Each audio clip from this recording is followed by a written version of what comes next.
guys, hello YouTube, it's me, Michi Diare. Hey, Mi, Salah ya? tuh, lihat tuh. Diary, Emang mencret lah. Mencret, iya. Ulangi ya kan? Hey guys, hello YouTube, it's me, Michi Diary.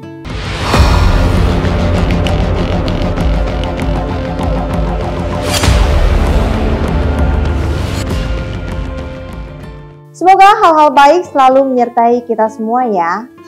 Jadi di episode kali ini gue akan ngebahas satu kisah yang sangat mengerikan tentang kasus yang benar-benar mendunia, tentang kasus mutilasi yang dialami oleh sosialita, influencer, dan juga model cantik yang berasal dari Hong Kong. Sebelum mulai gue pengen kasih tahu dulu siapa si orang ini. Jadi ini adalah namanya Abby Choi.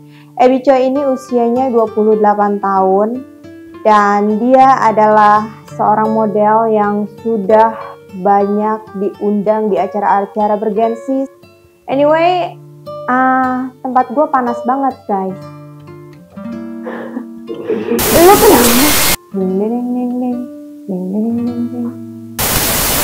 Menjadi cover di sebuah majalah yaitu Elle Official Monaco. Jadi kisah ini berawal saat Abby berusia 18 tahun yang pada saat itu menikah dengan suaminya yang bernama Alex Kwong. Pernikahannya ini menghasilkan 2 orang anak yaitu laki-laki dan perempuan. Tapi sayangnya Alex ini adalah tipe laki-laki yang pemalas dan tidak mau bekerja apapun. Ya, di usia 18 tahun memang ya, itu tuh usia-usia yang masih bucin. Dan memang karena si Abby ini adalah bukan dari orang susah, dia tuh memang dari anak yang kaya raya, bukan dari orang yang biasa-biasa saja. Terus udah gitu karirnya juga lagi bagus-bagusnya. Jadi buat dapet suami yang seperti itu ya dia terima-terima saja, terima kekurangan dan kelebihan si suaminya ini. Bahkan si Abby ini juga terima untuk buat ngebayarin kehidupan keluarga suaminya itu. Bagi Abby semuanya sangat gampang ya guys, gampang, gak masalah lah. Karena kan si Abby ini adalah orang kaya yang punya karir yang sangat bagus. Nah sampai akhirnya pada tahun 2015 suaminya ini yaitu Alex Kwong, dia menjadi buronan polisi karena telah melakukan pemalsuan ya. Pada tahun 2015, Alex Kwong menjadi buronan polisi karena kasus penipuan berlian senilai 10 miliar rupiah. Nah, gara-gara kejadian ini, si Abby tuh jadi ilfil sama si Alex dan ini ngebuat rumah tangga mereka tuh jadi berantakan, terus bikin hubungan mereka tuh jadi renggang. Nah pada tahun 2016 si Abby ini menikah lagi dengan seorang laki-laki yaitu bernama Chris Tam. Ini benar-benar bertolak belakang banget dengan kelakuan suaminya yang sebelumnya. Jadi Chris Tam ini adalah anak seorang konglomerat, dia juga adalah seorang miliarder di Hong Kong. Jadi di pernikahan Chris dan Abby ini mereka dikaruniai 2 orang anak lagi. Sebenarnya di dalam keluarga barunya Abby ini, Abby tuh sama sekali nggak pernah kekurangan kasih sayang. Itu Abby benar-benar sangat disayang dan sangat dihargai. Nah, meskipun Abby ini sudah nikah lagi, sudah tidak bersama si Alex lagi, tapi Abby ini tuh benar-benar masih mensupport dan memberikan uang untuk Alex dan juga keluarga mantan suaminya itu. Jadi kalau gue bilang nih, Abby tuh beneran cewek yang cantik, baik hati, ramah tamah, dan suka ingat mantan gitu. Suka menolong maksudnya ya kan. Mantan jangan dibawa-bawa dan ntar nyusahin kayak kasus Abby ini ya kan. Keluar tanduk saya. Saking baiknya si Abby ini beliin apartemen pakai atas nama father-in-law-nya atau mantan papa mertuanya itu di Cadbury Hill, yang memang ini tuh bukan apartemen yang ecek-ecek, bukan apartemen yang murah-murah gitu loh. Ini bener-bener apartemen yang mahal di kawasan elit di daerah Hong Kong. Jadi beneran si Abby ini ngasih ngasih supportnya tuh nggak setengah-setengah, sampai si Abby ini tuh mempekerjakan abang mantan suaminya ini yang namanya Anthony sebagai supir pribadinya biar si Anthony ini tuh bisa beli rumah sendiri. Nah, drama pun dimulai nih guys. Jadi ceritanya si Abby ini tuh pengen datang berkunjung ke rumah father-in-law-nya ini yang ada di Cadbury Hill. Dia pengen main lah ya ke rumah, ke apartemennya itu. Terus bilang nih sama mereka semua, gue mau jual ya apartemennya, nanti kalau duitnya tuh udah kekumpul, terus duitnya udah gue pegang, nanti gue pengen beliin lu rumah lagi, kata si Abby-nya gitu. Nah, father-in-law-nya ini yang dengar kata-katanya si Abby yang pengen ngejual apartemennya itu, dia langsung marah dan gak suka dengernya. Tapi karena si Abby ini ada pengacaranya yang bilang katanya saya punya bukti kalau apartemen ini yang beli adalah Abby. Kalau dia punya bukti berarti kapanpun dia berhak buat jual apartemen itu. Nah, makin marah si father-in-law-nya itu, terus dia bilang, lu kan udah ngasih apartemen ini ke gue, ngapain lu jual-jual? Terus si Abinya itu kayak ngeyakinin nanti saat udah dijual, gue bakal beliin lagi apartemen yang lain buat merumahkan kalian. Nah, mungkin maksud dari father-in-law-nya ini tuh atau Kuan Kau-nya ini takutnya saat rumah ini dijual, saat apartemennya itu dijual, mereka sama sekali tidak dapat bagian atau bener-bener gak ada lah ya sesen pun buat keluarganya itu, atau mungkin dikasih apartemen yang lebih kecil lagi. Nah, karena si Kuan Kong ini udah sakit hati dan udah dendam, jadi dia tuh mulai mencari tahu tentang si Abby ini. Jadi mereka dapat kabar bahwa Abby dan Alec ini sudah bercerai tapi belum 100%. Terus mereka itu punya 2 anak dan mereka langsung berpikir kalau Abby mati, maka hartanya Abby yang mencapai 200 miliar rupiah itu bakal jatuh ke tangan Alex dan kedua anaknya.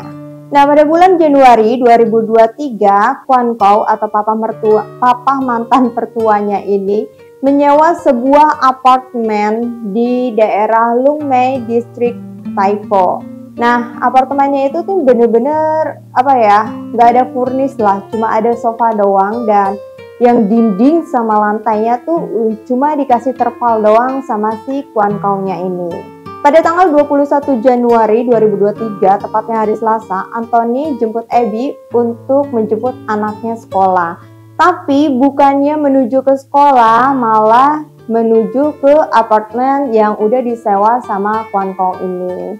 Nah, disitulah nyawa Abby dihabiskan oleh mantan suaminya, mantan papa mertuanya, dan mantan abang iparnya. Dan langsung saja hari itu juga Abby dinyatakan hilang oleh keluarganya. Karena si Abby ini bukan dari keluarga yang biasa-biasa saja, jadi polisi langsung dikerahkan. Dan di polisi yang dikerahkan ini tuh bukan yang ecek-ecek, tapi yang bagus sekalian lah ya. Karena kan suaminya juga udah miliarder, terus papa mertuanya ini emang udah konglo. Terus si Abby ini juga memang udah hits lah ya di sana, jadi nggak mau lah tuh dia pakai polisi yang biasa-biasa aja.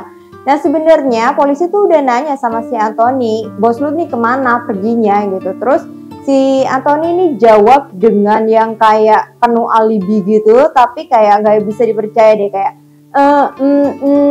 itu tadi si Abby tuh turun di tengah jalan, terus pokoknya tuh dia nggak bisa ngomong gitu deh. Dan memang karena polisi ini tuh bukan polisi yang abal-abal ya kan, dan yang tahu lah pernyataan yang kayak gitu tuh udah nggak masuk akal. Langsung lah handphonenya si Anthony ini diambil buat di-track, cari tahu ke mana aja dia pergi. Ternyata si Anthony ini nggak menuju ke sekolah, tapi dia malah menuju ke apartemen sepi itu yang ada di Lung Mei. Baru disitulah polisi menemukan tas kremesnya. Milik Abby yang berwarna ungu. Saat polisi masuk ke dalam, polisi juga langsung ketemu lagi dengan potongan-potongan tubuh Abby yang lainnya. Bahkan polisi menemukan kaki Abby di dalam lemari kulkas Dan yang paling mengerikan lagi, polisi menemukan kepala Abby juga rusuknya di dalam sebuah panci sup. Ini sih yang kabar dari yang gue dengar, katanya tuh kepalanya Abby diketemukan hampir tidak berbentuk lagi, entah itu biar apa ya, pokoknya mereka berusaha untuk menghancurkan kepalanya itu. Ini sih beneran sadis, kayak air susu dibalas dengan air apa bang?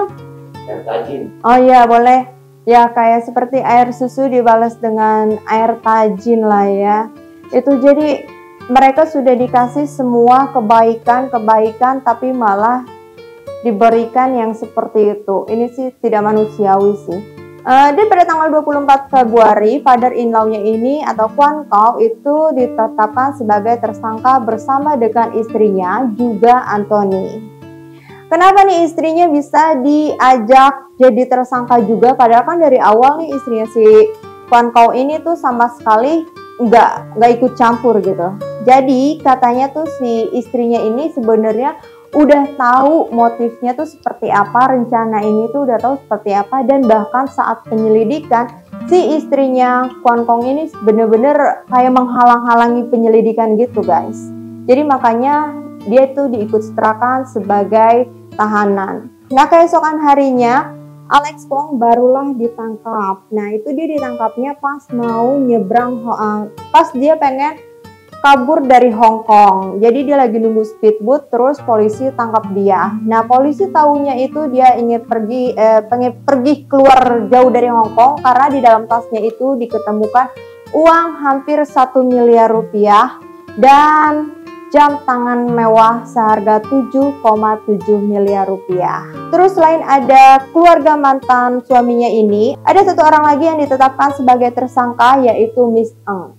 Jadi Miss Eng ini adalah pacar dari papa mantan suaminya ini atau si Kwan Kong. Jadi si Miss Eng ini yang ditugaskan untuk mencari apartemen di Long Mei ini. Nah kata pengakuan dari si temannya Miss Eng ini bahwa papahnya si Alex yaitu Kwan Kong, dia tuh kasih taunya, dia memperkenalkan dirinya bahwa dia adalah aki-aki, bahwa dia adalah orang tua yang sudah nggak enak, aki-aki tua ya, aki-aki yang kaya raya, nggak enak.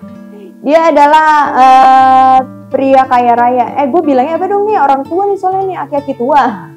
Dia adalah kakek-kakek kaya raya yang sedang mencari istri baru. Padahal dia udah punya istri ya guys. Nah si Miss Eng ini tuh percaya-percaya aja ya. Pokoknya selama duit mengalir buat Miss Eng ya, dia percaya-percaya aja. Dan dia nurutin semua apa yang disuruh sama si Kwan Kong ini.